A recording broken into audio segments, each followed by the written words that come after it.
I'm motivated by solving hard problems with technology. That's David Merrill, and he is definitely working on a hard problem right now. David's the co-founder and CEO of Elroy Air, which is building delivery drones that can carry 300 pounds of stuff for 300 miles. The drones could unlock express delivery all over the world and improve humanitarian and military logistics. We're building something that people really need, and when we get this to the finish line, it's going to change their life, and it's going to be super useful. David and team are pushing the envelope of what's possible with drones, vertical takeoff and landing, hybrid electric propulsion systems, and more. And on this episode of Crafted, we discuss the future of airborne logistics, as well as when we might get those flying cars the Jetsons promised us. Plus, how Elroy employs lean experimentation and prototyping. He was walking around this non-functional prototype that we'd built, and suddenly he just exclaimed, "I get it. I totally get it." Welcome to Crafted, a show about great products and the people who make them. I'm Dan Blumberg. I'm a product and growth leader, and on Crafted, I'm here to bring you stories of founders, makers, and innovators that reveal how they build game-changing products and how you can too. The version of the world that we're working to build is where next day and same day shipping is available to everyone, everywhere. The part of the puzzle that we're working on is cargo drones that can create a direct aerial link between two shipping facilities that otherwise would have some combination of trucks and airplanes from airports connecting them. But a direct link cuts steps out of that equation in a way that'll create new opportunities for express. There's another piece of this, which is we have a lot of demand from the military right now. And there's an old adage that logistics wins wars. And right now, the U.S. is getting really concerned about China, the competition and conflict with China. And there's not a good solution yet for how do we distribute goods among a bunch of little islands in the Pacific. And it's got to be always on. It's got to be reliable. And if we can avoid putting people at risk by developing and deploying big delivery drones, it solves a problem in a way that we don't have another solution for. So tell us more about what you've built and what's coming next. So we built a vehicle, an aircraft called Chaparral. It's a big delivery drone. And you might be familiar with some of the smaller delivery drones on the market that are just getting out there and getting deployed now to deliver, one meal or one parcel at a time. We're building a system that's much bigger. And it's an aircraft that's like the size of a small Cessna airplane. It is a vertical takeoff and landing aircraft. So like a helicopter, it can go straight up and then to where it needs to go and then straight down and land. Chaparral has wings. And for the majority of its flights, of its missions, it's going to be flying on wings. But at the beginning and end, it doesn't need an airport because it can go up and down vertically. And it's got all electric propulsion along the main wing. It's got 8 rotors to go straight up and down with redundancy. It's an autonomous aircraft. So like a drone that can fly itself from one point to another through a series of waypoints. It'll work that way. It also picks up and drops off cargo on the ground with a robotic system that we've developed over the past few years. So it doesn't need somebody there on the ground to load boxes into the vehicle one at a time. You load a pod, is what we call it, full of cargo, and then the aircraft just comes over and picks it up, latches it for flight, carries it from A to B, and then deposits it at the other end. We have built 1.5 of our full-scale Chaparral prototype aircraft. The first started to fly in November, and that's now gone through 20 flights, test flights. The other it has a sibling that's here in our facility that's partially built. So we're in what's called envelope expansion. And that, same terminology as pushing the envelope, which you might have heard from aviation, basically means that you're test flying the aircraft, and each flight you test something new and you expand the envelope of tested capabilities that vehicle has now been shown to be able to do. So we're in the middle of that. That's very cool. And I want to get to all the challenges that have come with building something like that. But first, did you see yourself building aircraft like this? You went from building games like a decade ago to now building, military grade autonomous aircraft. Yeah, I'm motivated by solving hard problems with technology. And I love building things that are useful. That's what motivates me as an engineer. Is I want to build something that creates value and adds utility, solves problems for people's lives. And I got very interested in drones about 10 years ago, coming out of a previous career in research and gaming hardware software systems. The through line is that I've been developing systems and products that have hardware and software together. And so I got fascinated by drones initially because I'm a lifelong avid photographer. And when the camera drone era was peaking, 10 or 12 years ago, there was this amazing realization that everybody was having that, hey, this is the best tripod. A drone can be up there, put it anywhere you want, take a picture, take cinematic video. And so I had the opportunity to work in that small drone industry for a couple of years. And two important things happened. One, I learned a ton about how drones are developed and what the regulatory environment looks like and doesn't look like.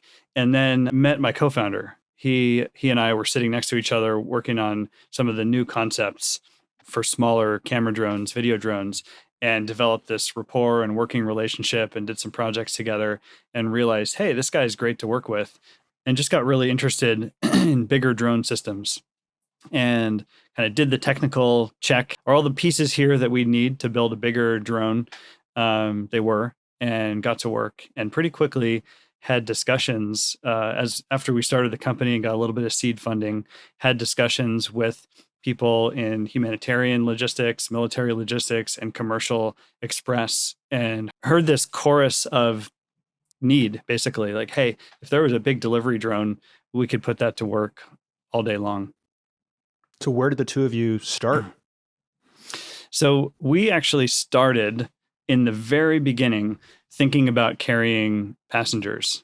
And this is the kind of classic engineer scratching their own itch scenario. At first. We both lived in San Francisco. The drone company we were working for was over in Berkeley.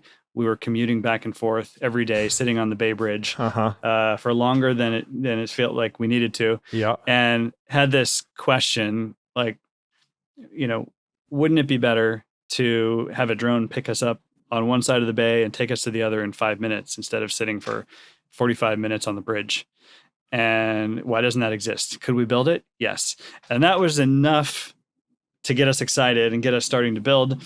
Got it. But you kept the name, which I'm guessing is inspired by the Jetsons and the self-driving autonomous cars that they had. Self-flying, I should say.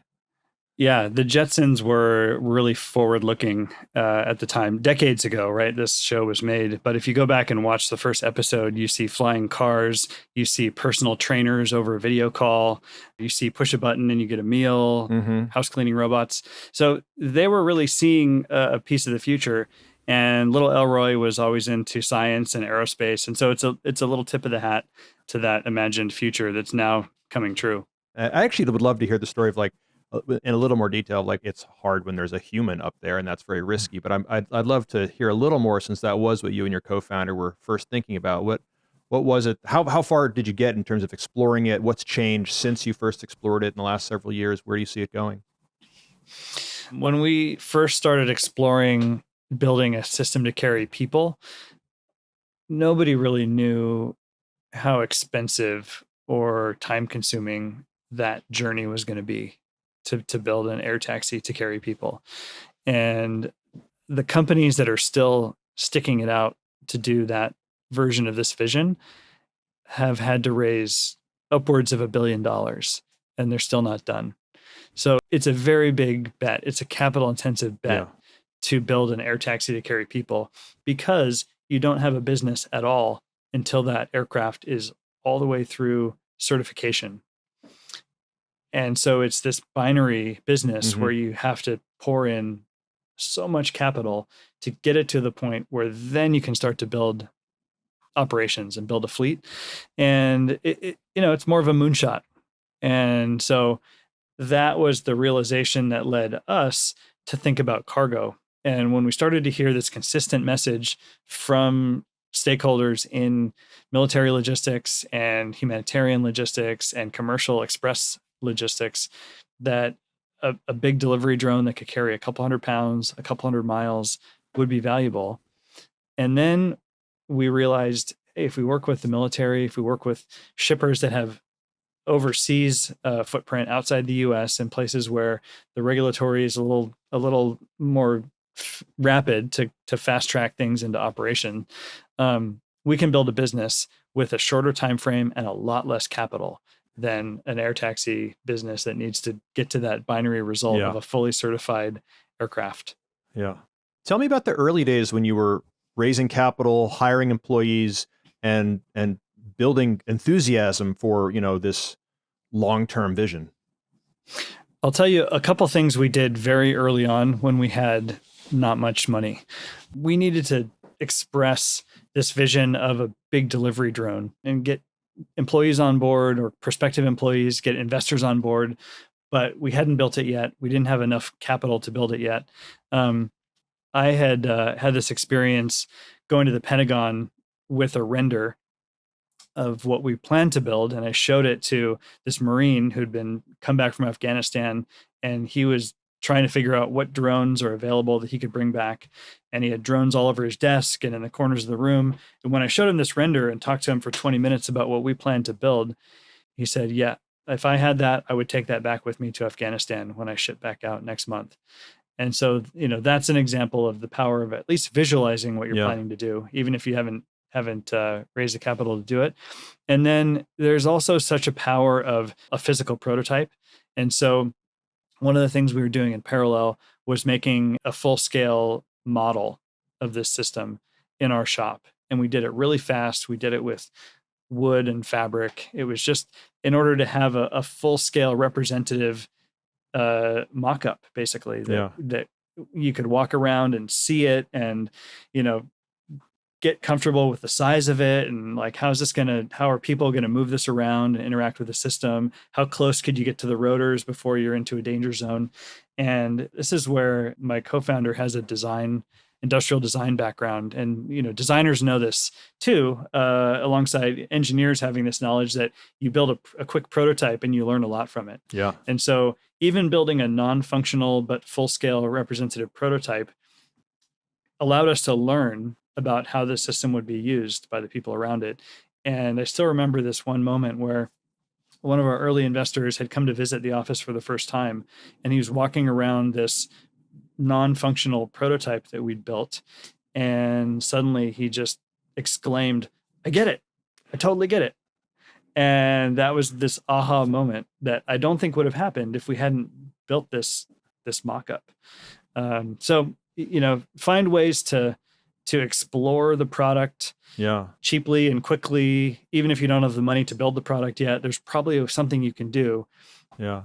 Well, it sounds like you're having a lot of fun. This also sounds really, really hard, and where like the milestones and the payoff are kind of far in the future sometimes. I'm curious how you stayed positive, or any advice you have for others who are on these like long time cycles. Yeah, this is a long loop. The reward of getting a system deployed into the world and seeing that it's solving problems and adding value is a many year cycle. And I think, one way to keep motivated that I use is just remembering what it's for. And I make sure that I talk about this with the team, that we've got real customers who have real problems, and they're sure that our aircraft is going to solve those problems. And I think for anyone building products, that's got to be the North Star. And that's motivating to know, like, yes, we're building something that people really need. And when we get this to the finish line, it's going to change their life, and it's going to be super useful. Tell us more about the Chaparral and how it operates, and what some of the hardest parts of building it have been. So Chaparral is it's a hybrid electric aircraft. And this is something that's really new in aviation. There's hybrid cars. I drive a hybrid car. And the reason we did that is electrification across all classes of vehicles is inevitable. We're going toward electric. And you see it on the road. In the air, it's a little further behind, I'd say. There's not a lot of electric aircraft in operation today. There's a great wave of companies building battery electric aircraft for air taxi, for carrying people, But when we got focused on logistics, we realized there was a different need. And primarily the routes were going to be longer than what an air taxi needs to do. We needed to be able to go 100 miles, a couple hundred miles. And there was not necessarily going to be charging infrastructure. And this became really clear when we started talking to folks in the military that needed to do logistics in a lot of very remote places. And they told us there will not be charging infrastructure, but we can get fuel to these places.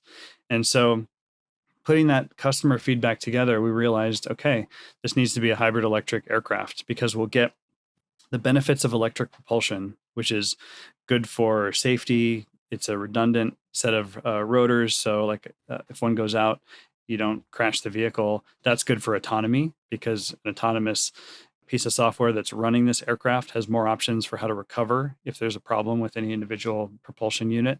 So we get that benefit where electric motors are plentiful, they're easy to maintain, you can make them redundant, but we get the range that comes from a fuel-based system. So it is very similar in some ways to the rationale for people buying hybrid cars.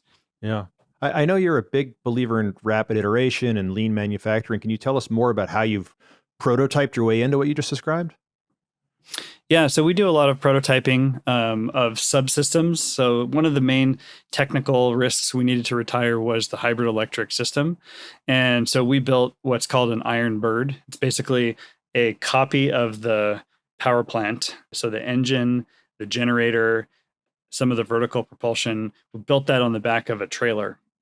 And we can run up the entire power plant and check that the power levels are what they're supposed to be. And that allows us to tinker and adjust and fix if anything goes wrong and make sure that that part of the overall system is working the way it needs to. And then we have a software simulator so we can run the aircraft flights, test flights in pure software simulation, running a model of the aircraft with all the subsystems on board and the actual flight code. Then we have a hardware in the loop simulator, which is basically the software sim plus a copy of the vehicle nervous system. So the avionics, which is like the embedded computers that are throughout the aircraft, that's on a rack on the benchtop running with the simulation. So we give this benchtop version of the aircraft's nervous system the ability to run flights and in a sense, think that it's running actual missions. It's getting data from the simulation. So that allows us to shake out bugs that would only happen on the flight hardware and fix those before we put it on the vehicle. Then we have a subscale aircraft, which is aerodynamically similar to Chaparral, but it's a 1/3. So it's smaller. We built it faster and cheaper. Its job is to be this test bed for the code so that we can put new builds of the flight code and actually take it up and fly it before we then take those builds of code and put them on the actual full-scale system. So it's this kind of successive set of gates that we run code through to make sure that it's ready to go. Yeah. I love all the crawl, walk, run, steps you have here. It's really interesting to hear about them, especially with the addition of hardware that can like fall out of the sky and crash. I can barely imagine the complexity. What have been some of the biggest unlocks that you've had or some of the thorniest problems that you've had to work your way through? One of the thorny problems was related to the hybrid electric system. Nobody has built this kind of hybrid electric system yet. Nobody had by the time we were developing it and flying it. So we had to integrate existing components that were out there. We're not a maker of engines. We're not a maker of generators or motors. So we found the right pieces of this supply chain out in the market. So we sourced the right engine, we sourced the right generator, we did the physical integration, and then we had to write a lot of software to wrap around these elements to get them to play nice together and power the vehicle in the way that it needs for flight. And so we had to spend a substantial amount of time developing algorithms to match the output of the turbo generation power system that's producing, 700 or 800 volts of live electrical power and match that to the consumption of that power on the vehicle. So with that power, you're charging a battery and you're driving propulsion. It's really important for the production and the consumption of power to remain in sync because that's a lot of power. And if suddenly you're producing more power than you can consume, it needs to go somewhere. And the only place it can go is dumping onto a battery, which works for a little while, but you don't want to dump too much power into a battery. It's like you could overcharge a battery. So it required a lot of really careful coding and testing and development of this algorithm to make sure that we keep the power balance in check. And that's like one of 20 hard problems that we've solved in getting this aircraft to the point where it's now up and flying regularly. You said that you love software plus hardware challenges. What is it about that duality that excites you so much? Well, I grew up building physical things. When I was a kid, I had access to a workshop that my dad used every day that had a lot of woodworking and metalworking and, nails and screwdrivers and all the things I needed to build physical stuff. So I came into adulthood having this background, feeling deputized to build things that were physical. And then when I discovered computer science, that was an aha moment because code was flexible and responsive and I could build things with a lot of state and behavior. So I got an early love of computer science.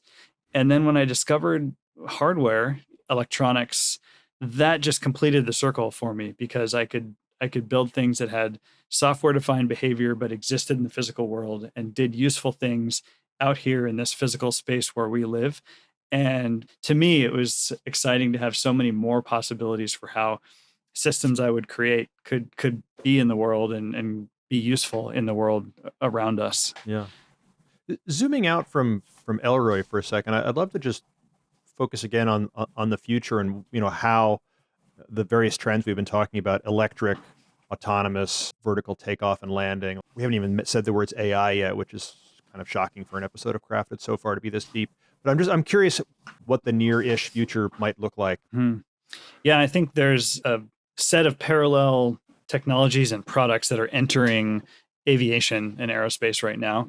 A lot of the innovation today is happening around the propulsion and the power plant. And so there's like the battery electric vehicles like air taxis that are in development. Companies like Joby and Archer are developing these systems to carry passengers.